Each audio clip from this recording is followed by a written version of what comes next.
Hi, I'm Ryan Fleming from E3, and I'm here with James Glasco from Infiniti Ward. We're here to talk about Call of Duty Ghosts.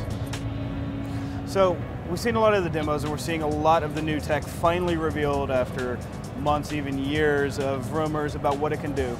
So when a gamer first pops in the game, turns it on, what are they going to notice that's different between Xbox 360, Xbox One, PS3, PS4?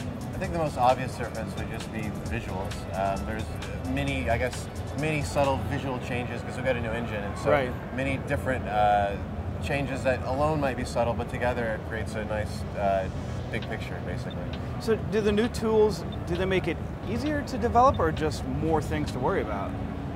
It allows, the new tools, the new engine basically allows us to develop the game by itself alone, you know, as its own entity, and then the tools, the exporting tools, the engine allow us to take that and export it or customize it for each individual SKU. So it's not like we're developing, you know, for Xbox here and PlayStation here. We just develop the game and let the engines, or the engine and the exporter and all the tools do the work to divvy it up to the various SKUs to the different platforms. So how much time do you spend like looking at the details? Like in the previous games, you'd have the rock wall, and it would just be various shades to like kind of trick people into seeing layers. But now every rock individually pops out. So how much detail do you guys work on?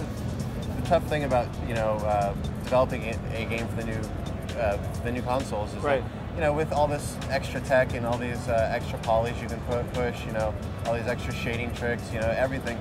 You've spent a lot of time. The artists are going to spend a lot of time on assets. You know, they're creating, you know, movie quality cinematic assets, and then from that we're taking those assets and letting the engine do what we need to those assets to work for that individual platform.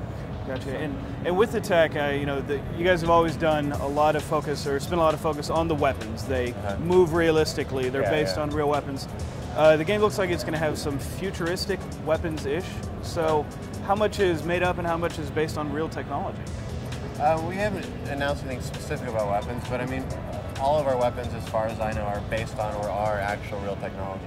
So, you know, we're not doing something far in the future. You know, we're grounding it all in reality. So. And is all the tech we're seeing now, is that also going to be all in the multiplayer as well?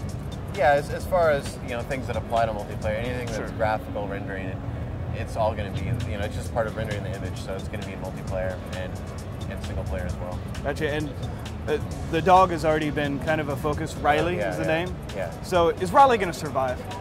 Come on, man. You'll have to play the game and find out. Riley has to survive. You think we're going to pull, like, you know, it's every movie the dog always dies, right? I don't know, we'll see. We don't make movies, cliche movies, but you're going to have to find out. I mean, do you think I'm really going to tell you?